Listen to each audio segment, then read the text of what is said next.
Selamat sore teman-teman, dengan saya Margarita Mariana Lida, NIM 160308003, semester 9, kelas reguler sore, jurusan Sosiologi, mata kuliah Sosiologi Terapan. Buku ke-10 ini dengan judul Keterampilan Digital. Buku ini ditulis oleh Jenggen van Dijk dan Alexander Jan van Deursen. Keterampilan digital mendefinisikan sebagai fase penting dalam penggunaan teknologi digital, namun menggunakan digital media seperti internet lebih dari sekedar operasi mental, membaca, menulis, dan menimba ilmu. Keterampilan digital yang berhubungan dengan konten adalah keterampilan informasi atau kemampuan untuk mencari, memilih, dan mengevaluasi informasi di media digital. Komunikasi keterampilan atau kebanyakan di internet, keterampilan konten atau konten buatan pengguna di internet, dan keterampilan strategis atau menggunakan media digital sebagai sarana untuk mencapai tujuan pribadi atau profesional tertentu. 6 media dan keterampilan terkait konten disajikan di sini dalam urutan tertentu karena memiliki sifat bersyarat dan berurutan, atau membutuhkan keterampilan terkait konten, keterampilan yang berhubungan dengan sedang, dan penguasaan keterampilan yang berhubungan dengan sedang saja tidak cukup. Untuk menunjukkan bahwa keenam keterampilan tersebut memiliki persamaan dan perbedaan saat membandingkan media tradisional seperti media cetak dan audiovisual dengan media digital. Perbedaan dari 6 media ini adalah sebagai berikut. Pertama, perbedaan dibuat antara media related dan konten related keterampilan. Keterampilan terkait menengah berbeda di media digital dibandingkan dengan yang lain media. Sedangkan keterampilan media digital terkait konten memiliki banyak kesamaan laritis dengan keterampilan yang dibutuhkan untuk menggunakan media tradisional. Namun, di konteks keterampilan terkait konten media digital diasumsikan bahwa tidak banyak keterampilan yang berhubungan dengan media tradisional seperti kemampuan membaca dan menulis, tetapi juga keterampilan media digital yang berhubungan dengan media khusus, operasi, dan struktur formal dikuasai. Yang kedua, perbedaan memiliki sifat berurutan dan bersyarat. 6 keterampilan berurutan dan diasumsikan bahwa keterampilan sebelumnya telah dikuasai sebelum keterampilan berikut dapat dipelajari sampai tingkat yang memuaskan. Secara umum, keterampilan yang berhubungan dengan media mendahului keterampilan yang berhubungan dengan konten. Yang ketiga, kerangka tersebut berisi keterampilan teknis dan substantif. Keterampilan operasional dan formal terutama bersifat teknis, sedangkan yang lainnya pada dasarnya substantif karena membutuhkan pengetahuan, kreativitas, dan tujuan atau norma tertentu yang diperlakukan untuk keputusan.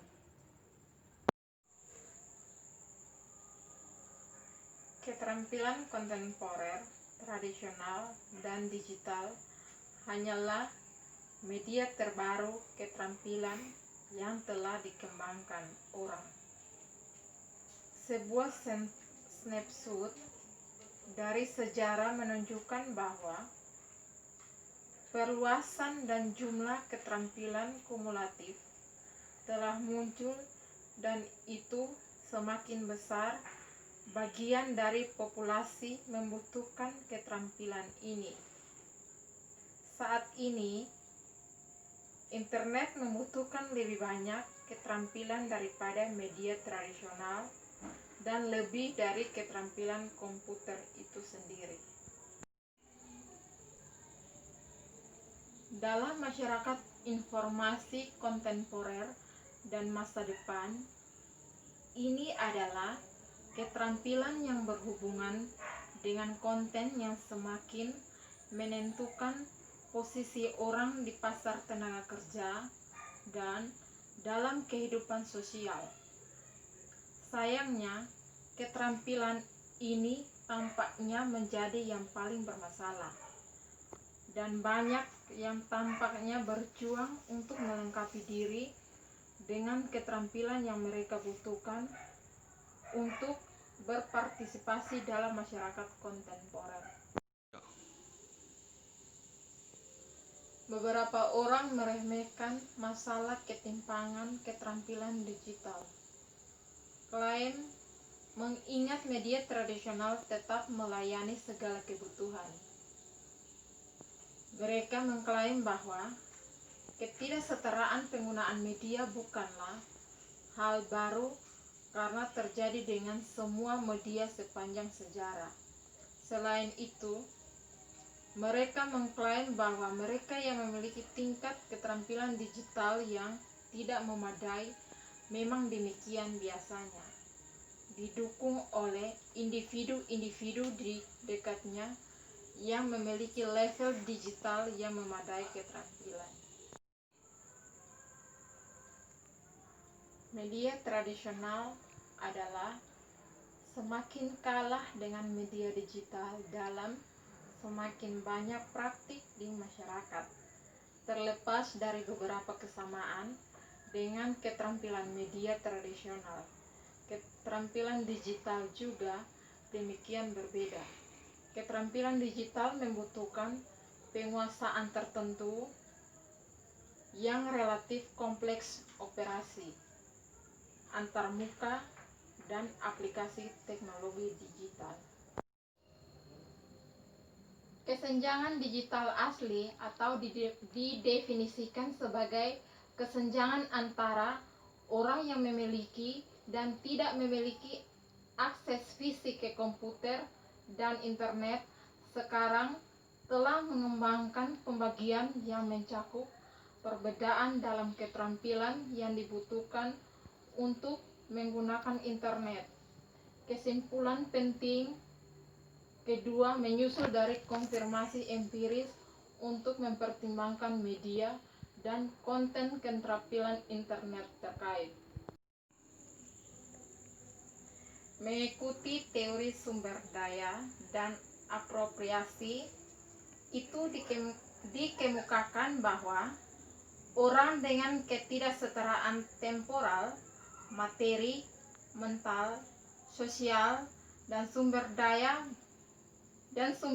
budaya yang kurang lebih membutuhkan akses ke media digital, termasuk penguasaan keterampilan digital. Konsekuensi dari akses yang tidak setara dan keterampilan digital yang bervariasi berarti partisipasi yang lebih atau kurang di semua bidang masyarakat. Meskipun teknologi yang lebih baru menghadirkan fitur-fitur seperti layar sentuh yang mendukung beberapa dukungan untuk masalah yang dihadapi lansia, ukuran yang semakin berkurang melihat usia, temuan terpenting adalah adanya kontribusi positif ke tingkat informasi terkait konten dan keterampilan strategis. Makna bahwa generasi yang lebih tua berkinerja lebih baik dalam keterampilan ini daripada generasi muda. Sayangnya, generasi yang lebih tua terhalang oleh level rendah keterampilan yang berhubungan dengan medium sedemikian rupa sehingga hasil aktualnya negatif. Keterampilan internet terkait konten tampaknya tidak meningkat dengan tahun pengalaman internet atau jumlah jam dihabiskan untuk online per minggu. Keterampilan digital adalah masalah kebijakan yang kompleks yang membutuhkan kedua teknologi, solusi, dan pendidikan. Teknologi berorientasi pada penawaran solusi yang diusulkan dengan fokus pada layanan internet, perbaikan dalam mengembangkan antarmuka, dan diturunkan dari perspektif keterampilan yang berhubungan dengan mediatif.